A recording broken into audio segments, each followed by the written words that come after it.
ඉතින් ඇත්තටම බුදුරජාණන් වහන්සේ ඕනම සමාජ පන්තියක කෙනෙක්ට ඕනම වෙලාවක තමන් වහන්සේව හම්බ වෙන්න ඉඩ දුන්නා නම් ඇයි දන්ත ධාතුව බලන්න ඕන මිනිස්සෙට ඕන වෙලාවක ඉඩ ලබා නොදෙන්නේ? ඉතින් මේ ප්‍රශ්නේ ගොඩක් සමාජයේ තියෙන අයට තියෙන ලොකු ප්‍රශ්නයක්. ඉතින් සුනීත සෝපාකලා වගේ පහත්ම සමාජ පන්තියේ හිටපු අයගේ ඉඳන් කොසල් බිම්බිසාර රජතුමා වගේ රජවරුන්ට ඕඩම් වෙලාවක ගෞතම බුදුරජාණන් වහන්සේ හම්බෙන්න අවස්ථාව ලැබිලා තිබුණා. ඉතින් මේ ලක්ෂණය සමානාත්මතාවයේ තියෙන ඉහළම ලක්ෂණයක් විදිහට බුදුරජාණන් වහන්සේ ඉදිරිපත් කරලා තිබුණා.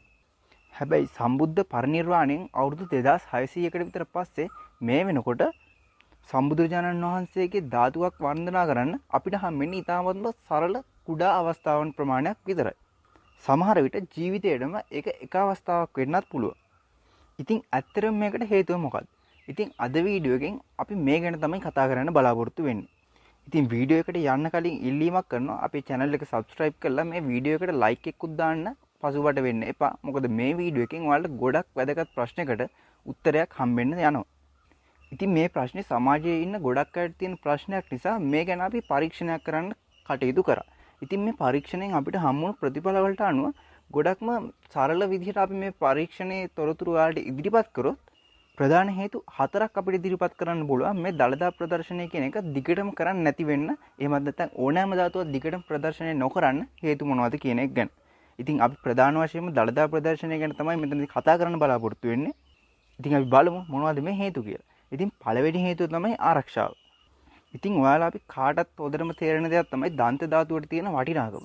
ඉතින් මේක අපිට මිල කරන්න පුළුවන් දෙයක් නෙවෙයිනේ. ඉතින් බෞද්ධ අපිට දන්ත ධාතුවට තරම් ගරුත්වයක් තියෙන දෙයක් තව තියෙනවා. ඉතින් මේ වගේ දෙයක් කිසිම ආරක්ෂාවක් නැති විදිහකට අපි ආරක්ෂකව කරඩු නැතුව එළිය තිබ්බොත් මේ වගේ දෙයක් නැති වෙන්න තියෙන ඉඩකඩ ගොඩක් වැඩි. ඉතින් ඔයාලා දන්නවා ලංකාව වගේ රටවල් වලදී කොහොමදත් මේ වගේ කිසිම පුද්ගලයෙක්ව විශ්වාස කරන්න බැහැනේ. ඉතින් මේ ආරක්ෂක ගැටලුව කොච්චර බරපතලද කියනවනම් ඉතිහාස කතාවලදී පවා අපි දන්නවනේ දන්ත ධාතුව අතුරුදහන් වුණ හැටි ගැන. ඉතින් වර්තමානයේදී මේ ගැන කවර කතාවද? ඉතින් මේ ආරක්ෂක ප්‍රශ්නේ තමයි ගොඩක්ම ලොකු ප්‍රශ්නේ. ඉතින් ඊළඟට අපි බැලුවොත් එම ප්‍රධානම දෙයක් තමයි අපේ රටේ තිබුණු සම්ප්‍රදාය. ඉතින් අතීතයේ ධම්ම මේ දන්ත ධාතුව කියන එක ඕනම වෙලාවක මහජනයාට පෙන්වන්න තිබුණු දෙයක් නෙවෙයි. ඉතින් මේක රන් කරඩු වලින් වහලා බොහොම ගරුත්වයෙන් යුතුව තියපු දෙයක් විදිහට තමයි අතීතයේ ධම්ම පැවතිලා තියෙන්නේ. කොටින්ම කියනවා නම් රජපෞලෙත් සමහර උදවියට මේ අවස්ථාව හම්බෙලා නැහැ මේ දන්ත ධාතුව සියතින් දකින්න. ඉතින් මේකත් එක්ක අපිට පැහැදිලි වෙනවා මේ රජපෞලෙත් රජතුමා වගේ ඒ වගේම යුව රජතුමා මේ වගේ අයට විතරයි මේ දන්ත ධාතුව සියසින් දැක් ගැනීමේ හැකියාව ලැබිලා තියෙන්නේ. ඉතින් ඒකත් එක්තරා විදිහක සම්ප්‍රදායක් විදිහට පැවතගෙන ආවිල්ලා තියෙනවා. ඉතින් අතීතයේ ඉඳන්ම රජතුමා ඇරුණකොට මේ දන්ත ධාතුව දැකීමේ හැකියාව ලැබිලා තියෙන්නේ තේවාව බාරව හිටපු ඉතාමත්ම සීමිත ප්‍රමාණයේ අය කිහිප දෙනෙක්ට සහ තේවාව බාරව හිටපු ස්වාමින් වහන්සේලාට විතරයි. ඉතින් ඒ කාලේ ඉඳන්ම මේ දළදාව ප්‍රදර්ශනයට ලක් කරලා තියෙන්නේ ඉතාමත් අතිශය විශේෂ අවස්ථාවලදී විතරයි. සරලවම කියොත් එහෙම මේ සම්ප්‍රදායන් වලට අනුව දළදාව කියන දේ හැම වෙලෙම මිනිස්සුන්ට පෙන්වපු දෙයක් නෙවෙයි. ඉතින් ඔයාලට ප්‍රශ්නයක් ඇති වෙන්න පුළුවන් මේ විදිහට සම්ප්‍රදායන් තියෙනවා නම් ඇයි අලුතෙන් එන අයවත් කිසිම වෙලාවක මේ සම්ප්‍රදායන් වලින් පිට ගිහිල්ලා මේ දළදාව ඕනම වෙලාවක ප්‍රදර්ශනය කරන මට්ටමකට ගෙනෙන්නේ නැත්තේ කියලා. ඉතින් මේකට ප්‍රධානම හේතුව විදිහට අපි දකින්නේ මේ සම්ප්‍රදාය වෙනස් කරන්න මෙයාලා දක්වන බය. ඉතින් මේ බයට ප්‍රධාන හේතුව තමයි දළදා වහන්සේගේ තියෙන හාස්කම්. ඉතින් ඉතිහාසයේ පුරාවටම දළදා වහන්සේගේ හාස්කම් කියන එක විවිධ තැන්වලදී අපිට සඳහන් වෙනවා ඉතිහාස පොත්වල. ඉතින් දැන් අපි බලමු මේ වගේ දළදා වහන්සේගේ හාස්කම් කිහිපයක් ගැන. ඉතින් දළදා වහන්සේගේ හාස්කම් ගැන කතා කරද්දී ලංකාව විතරක් නෙවෙයි මුළු බටහිරම විමතියකටපත් වුණු විදිහේ හාස්කමක් ගැන අපි මුලින්ම කතා කරමු.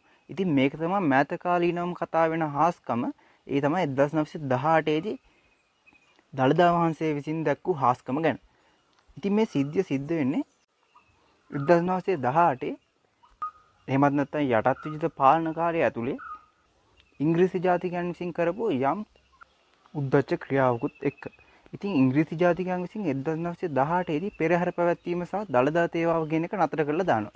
ඉතින් මෙයාලා මේක සලකන්නේ කිසිම තේරුමකට නැති වැඩක් විදිහට.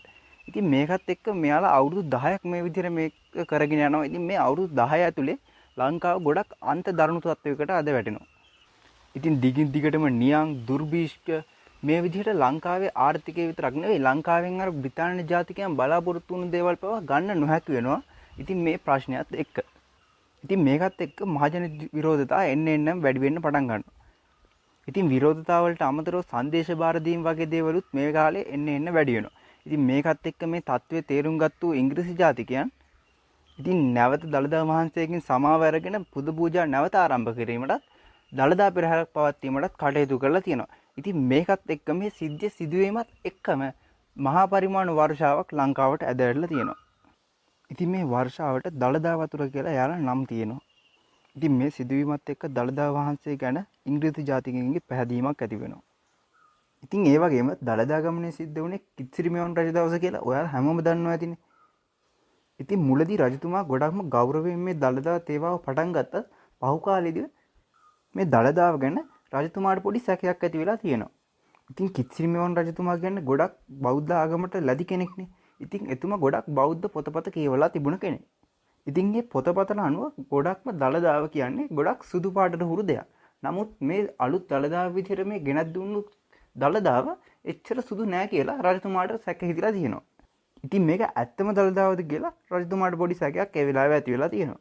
ඉතින් මේ සැකේ ඇති වෙලා තියෙන්නේ රජතුමා එදා රාත්‍රියේ දළදා තේවාව කරමින් ඉන්න වෙලාවේ.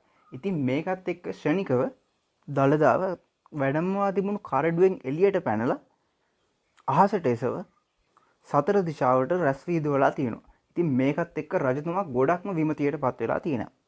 ඉතින් ඒ වෙලාවේ රජතුමා තමන්ගේ අතේ තිබුණු පැන් පාත්‍රය අරගෙන මේකේ සමාව අයදීමක් කරලා තියෙනවා. ඉතින් මේකත් එක්ක දළදාව පැන් පාත්‍රයට වැඩම කරලා දක්ෂිණාවර්තව භ්‍රමණය වෙලා හාස්කම් පාලා තියෙනවා. ඉතින් මේකත් එක්ක රජතුමාගේ ඔළුවේ තිබුණු සැකය දුරු වුණා කියලා ඉතිහාස වාර්තාවල සඳහන් වෙනවා. ඉතින් ඉන්දියානු ආක්‍රමණත් එක්ක අනුරාධපුර යුගයේ පස්වෙනි මිහිඳු රජතුමාගෙන් අවසන් වෙනවා ඇති කියලා ඔයාලා දන්නවා ඇතිනේ. ඉතින් මේකත් එක්ක පසු කාලීනව ආරම්භෙන්නේ පොළොන්නරු යුගය. ඉතින් පොළොන්නරු යුගය කියන්නේ රාජ්‍යත්වයට ගොඩක්ම ප්‍රශ්න ඇති වුණු කාලයක්. ඉතින් මේ කාලේ රට එක්සේසත් කරපු නායකයෙක් තමයි මහා පරාක්‍රම බාහු රජතුමා. ඉතින් මහා පරාක්‍රම බාහු රජතුමා තමන්ගේ රාජ්‍යත්වයේ සංකේතවත් කරන්න දළදා පෙරහරක් සංවිධානය කරන්න කටයුතු කරලා තිබුණා. ඉතින් මේ කාලය ඇතුලේ ගොඩක් අකල් වැසි තිබුණු කාලයක්. ඉතින් මේකත් එක්ක මේ දළදා පෙරහැර කරන එක රජතුමාටත් ලොකු ප්‍රශ්නයක් ඇති වුණා. ඉතින් රජතුමා ඒ වෙලාවේ සත්‍යාග්‍රහ කරලා තියෙනවා. තමන් මේ කරන වැඩේ රටට කිසිම අයහපතක් කරන වැඩක් නෙවෙයි. අන්න ඒ නිසා දළදා වහන්සේගේ ආනුභාවයෙන් මේ අකල් වැසි නතර වේවා කියලා. ඉතින් මේකත් එක්ක අකල් වැසි වලින් මේ දළදා පෙරහැරට ඇති වෙන්න තිබුණු බාධා නැති වුණා කියලා ඉතිහාස මූලාශ්‍රවල සඳහන් වෙලා තියෙනවා. ඒ වගේම සිංහල සාහිත්‍ය ගැන කතා කරද්දී අපිට අමතක නොවන යුගයක් තමයි දඹදෙණි යුගය කියලා කියන්නේ. ඉතින් දඹදෙණි යුගයේ සිටි ශ්‍රේෂ්ඨ රජ කෙනෙක් තමයි දෙවනි පරාක්‍රම බාහු කියලා කියන්නේ. ඉතින් දෙවනි පරාක්‍රම බාහු රජතුමාටත් ඇති වුණු සැකයක් තමයි දළදාවේ ප්‍රාතිහාර්ය කියන එක. ඉතින් මේ සැකයත් එක්ක සැකය ඇති වුණු දවසේම රජතුමා දළදා තේවාව කරන අතරතුරේදී දළදා වහන්සේ මේ කරඩු වලින් එළියට පැන අහසට ගොස් බුදුරජාණන් වහන්සේගේ රූපයක්ම වමින් ප්‍රාතිහාර්ය දැක්වුවා කියලා ඉතිහාසයේ සඳහන් වෙනවා. ඉතින් මේකත් එක්ක රජතුමාගේ හිතේ තිබුණු අර සැකය නැති වුණා කියලා ඉතිහාස පොත්වල සඳහන් වෙනවා.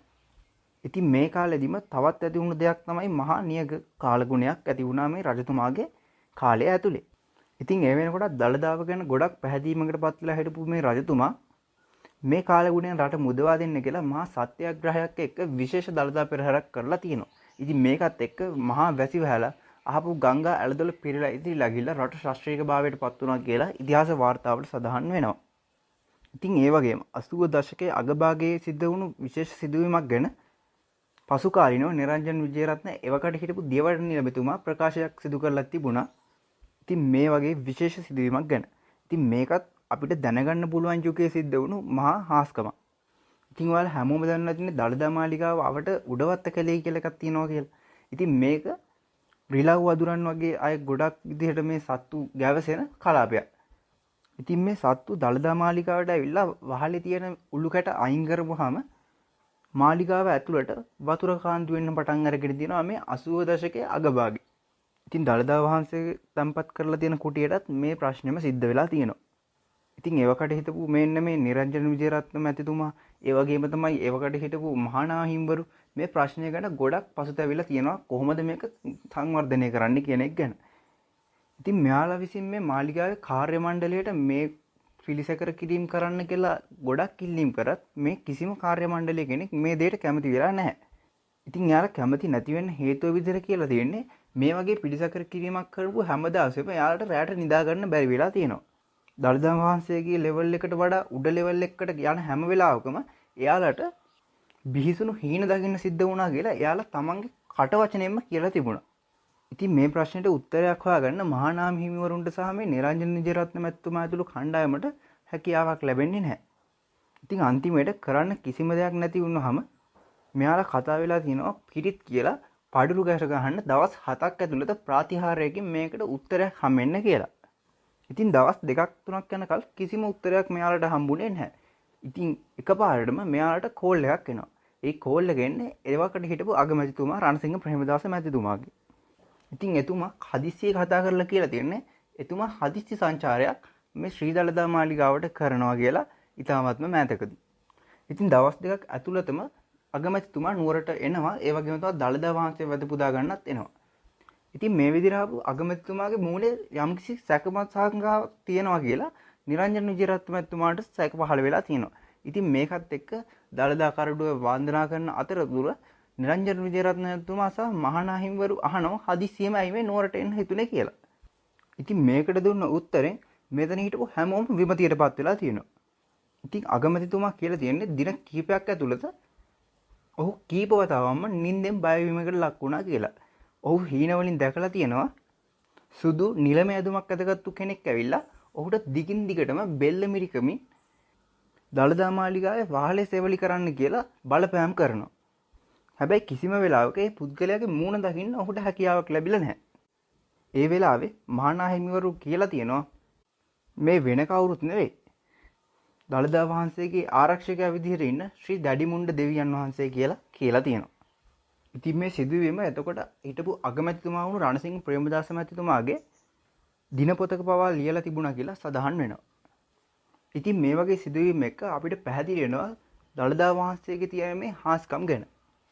ඉතින් බෞද්ධ අපි ගෞතම බුදුරජාණන් වහන්සේ ජීවමානව හිටියායයි සලකමින් මෙන්න මේ විදිහට මේ දළදා වහන්සේට ගෞරව කරන එක අකණ්ඩව අවුරුදු 10 ගණනක් මේ වෙනකොට පැවතෙන දෙයක්.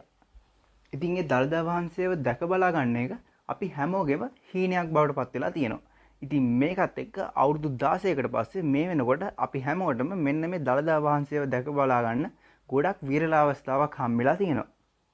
ඉතින් මේ දළදා දැක්මත් එක්ක ශ්‍රී ලංකාවට සෞභාග්‍යමත් වාසනාවන්ත කාලයක් ඉදිරියේදී ඇති වේවා කියලා ප්‍රාර්ථනා කරන ගමන් අදට මේ වීඩියෝ එකෙන් සමු අරගෙන යන්න තමයි සූදානම් වෙන්නේ. ඉතින් ඔයාලා අපේ වීඩියෝ වලට කැමති නම් අනිවාර්යෙන්ම වීඩියෝ එකට ලයික් එකක් දාන්න. ඒ වගේම අපේ channel එක subscribe කරන්න. ඒ වගේම මේ වීඩියෝ එක ගැන ඔයාලට තියෙන අදහස් අනිවාර්යෙන් කමෙන්ට් එකක් දාලා යන්නත් අමතක කරන්න එපා. ඉතින් තවත් වැදගත් මේ වගේම වීඩියෝ එකකින් හම්බෙන්න බලාපොරොත්තු වෙන අදට අපි සමු අරගෙන යනවා. ඉතින් ඔයාලට සුබ දවසක්.